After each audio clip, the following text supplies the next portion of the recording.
여러 영상에서 선생님께서는 놀라울 정도로 정확한 예측을 하시더군요.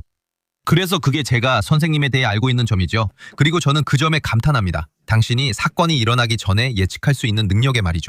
이 점을 염두에 두고 이란에서 벌어지고 있는 이 전쟁이 앞으로 어떻게 전개될지, 어떻게 해결될지, 그리고 그로 인한 예상되는 결과는 무엇이라고 생각하십니까? 초대해주셔서 감사합니다, 터커. 오랫동안 팬이었고 선생님의 활동을 존경해왔습니다. 다시 한번 감사드립니다. 이런 점에서 저는 이란에서의 전쟁이 우크라이나 전쟁과 매우 비슷할 것이라고 생각합니다. 즉, 장기적인 소모전이 될 것이라는 의미입니다.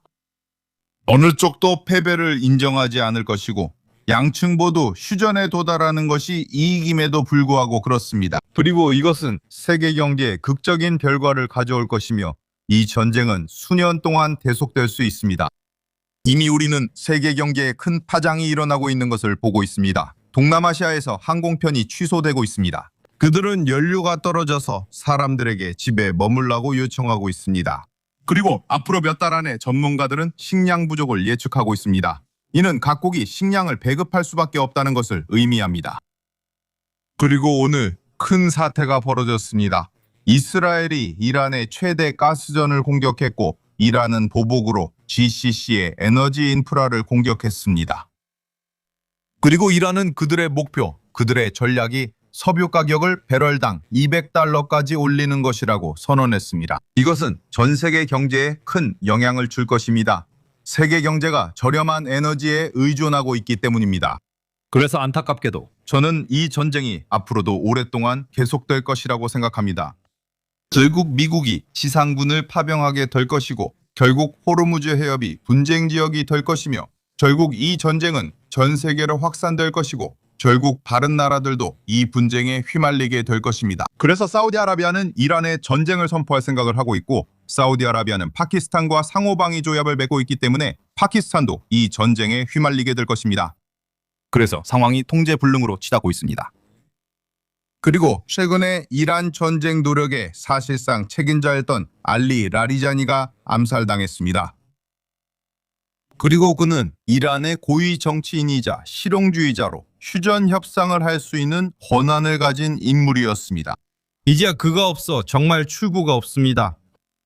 그래서 양측 모두 오랜 소모전에 몰두하게 되었고 전 세계 경제에 미치는 영향도 상당히 심각합니다. 이건 정말 최악의 시나리오라고는 말하지 않겠습니다. 최악의 시나리오에는 한 명 이상의 행위자에 의한 핵공격과 예루살렘의 아라크사 사원 단지 파괴가 포함되며 이는 종교전쟁을 촉발할 수 있습니다. 그러니까 그게 최악의 시나리오입니다. 하지만 당신이 방금 설명한 것은 최악 바로 전 단계로 길어지고 파괴적이며 멈출 수 없는 상황입니다. 제 질문은 왜 이렇게 많은 글로벌 행위자들과 미국이 이런 일로 피해나 공격을 받을 수 있는지입니다. 왜 그렇죠? 문제를 빨리 해결할 이유가 없고 이런 일이 왜 피할 수 없나요? 확실히 바로 이렇게 해서 결국 그 전쟁이 시작되는 겁니다. 자체적인 추진력과 논리를 갖게 됩니다. 그래서 미국은 사실상 빠져나갈 방법이 없습니다. 즉, 미국이 이란과 휴전을 협상하려고 하면 이란은 보상을 요구할 것이라는 뜻입니다. 기본적으로 1조 달러입니다. 그 제안은 미국이 장기적인 생존을 보장하기 위해 중동을 영구적으로 떠나야 한다는 것을 요구할 것입니다. 미국이 그렇게 하면 GCC 국가들은 집단적으로 이란의 위성 국가가 될 것입니다. 그들의 안전을 보장할 나라는 오직 이란뿐이기 때문입니다. 호르무즈 해협의 공동 사용도 마찬가지입니다. GCC는 페트로달러의 기반입니다. 그들이 하는 일은 석유를 미국 달러로 판매한 다음 그 돈을 다시 미국 경제로 되돌리는 것입니다. 따라서 GCC가 페트로달러를 포기한다면 이는 미국 경제에 심각한 영향을 미칠 것입니다. 게다가 일본과 한국도 중동에서 일어난 일을 보고 연쇄 반응을 일으킬 수 있습니다. 그리고 미국이 더 이상 그들의 안보를 보장할 수 없다고 판단할 것입니다. 그래서 그들은 재군비를 해야 하고 중국의 잠재적 위협에 대응하기 위해 모든 자원을 쏟아붓게 될 것입니다. 그리고 이제 유럽이 있습니다. 유럽은 GCC에서 일어난 일과 동남아시아에서 일어난 일을 보면서 우리가 왜 러시아와 싸우고 있지? 라고 생각할 것입니다. 러시아와 조속히 평화조약을 맺는 것이 우리에게 더 이익일까요? 그러나 이는 곧 우리의 붕괴를 뜻합니다. 달러가 글로벌 기축통화이긴 하지만 미국이 39조 달러의 부채를 가지고 있다는 점을 기억하세요. 미국 경제는 폰지 사기와 같아서 외국이 계속해서 주식과 달러를 사줘야만 유지됩니다. 그러니까 미국 경제는 본질적으로 미국이 중동에서 철수하는 것을 감당할 수 없을 겁니다. 그래서 미국인들은 지금 있는 곳에 발이 묶여 있는 셈이죠. 안타깝게도. 이것에 대한 중국의 관점은 무엇인가요?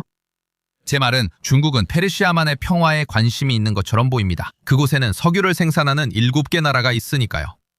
하지만 왜 중국은 이 문제 해결에 개입하지 않을까요? 이렇게 미국과 중국 모두 현상 유지에서 이익을 얻고 있습니다.